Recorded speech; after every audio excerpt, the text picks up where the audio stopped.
Wamefanya mambo mengi kwenye wilaya yetu, lakini hasa kijiji cha Tambi, kata ya Matomondo. Wametujengea kituo hicho, kituo hicho kwa ajili ya mafunzo na vitu vingine vingi ambavyo wameleta, lakini leo wanaenda kukabidhi vifaa vya kuchomelea na kutengeneza madirisha ya aluminium.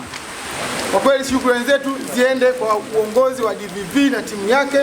Sisi tunaendelea kuwapongeza kama serikali, lakini tunaendelea kuwapa moyo na kufanya sisi tuwe sehemu ya wale watu ambao wanataka kupata elimu, hata kama elimu ilikosa DVV. Najua hichi kituo kilianza 2023, kilianzia pale chuo cha Chisaru pale, lakini mwaka 2024 wakahamishia kituo hapa.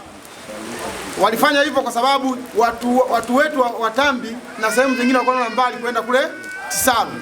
Sasa kwa kuleta kituo hapa, maana yake wamefanya mafunzo yao karibu kwa jamii. Kwa kweli waliofanya uamuzi huo hasa za DVV tunawashukuru sana, sababu hizo watu wetu baada ya kutoka kwenda kule wanakuja kuchukua mafunzo hapa. Kwa kweli watu wa Mboli na DVV tujipigie makofi sana, mengi mno. Mafunzo yanayotoka hapa au mafunzo mnayopata hapa yakawe chachu kwa ajili ya maisha yenu, yakawe chachu kwa ajili ya uchumi wenu, yakawe chachu kwa ajili ya familia zetu, lakini yakawe chachu kwa ajili ya ustawi wa wilaya yetu. Lakini pia mna vifaa vyote ambavyo wenzetu wa DVV wametuletea hapa.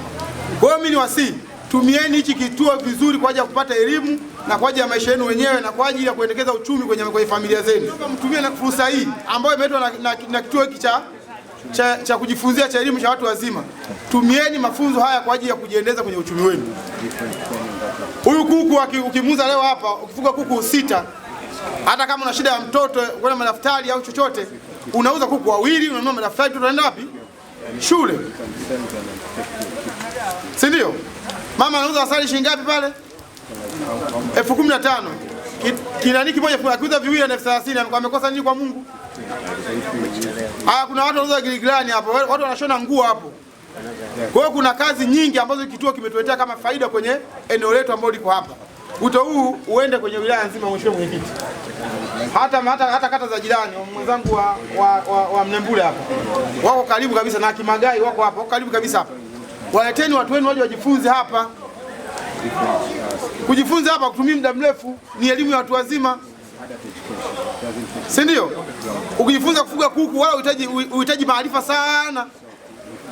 Kujifunza kulima unahitaji maarifa mengi. Leo nimeenda kuangalia pale shamba darasa pale chini, ukifanisha na mashamba yetu ambayo yako pembeni, unajua yana tofauti sana Lakini kwa watu wote wa Tambi na wanaozunguka eneo hili hapa, waje wajifunze mafunzo hapa. Tambi oye! Tambi oye!